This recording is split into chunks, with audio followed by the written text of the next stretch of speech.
Здравейте, аз съм Румен Леонидов. Работя в най-масовото литературно списание, което се казва Книжарница.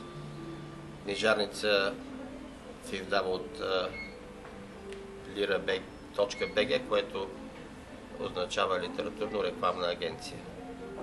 Литературно-рекламни агенции в България колкото искате. Тази е свързана само с книги. И единствено с книги. С книгоразпространение, с издирване на автори, български и чужди, с предлагане на издателствата, с рекламиране на най-доброто, най-качественото, най-престижното. Заедно с сайта lira.bg и списанието ние успяхме да направим от Анди Андрус тази книга, която сега ви показвам, Проницателя номер 1 за миналата година. Защо? Защото книгата първо е страхотна, много важна за нашите отношения, обществени и семейни.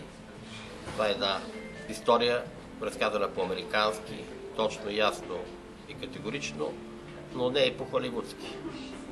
В края на книгата всички ще плачете. Защо? Ще разберете, ако прочетете книгата.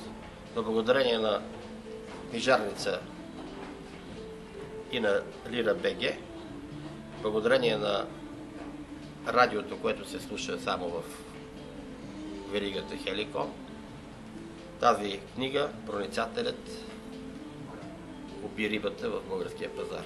Нещо, което вече е много трудно да се случи. Ако искате,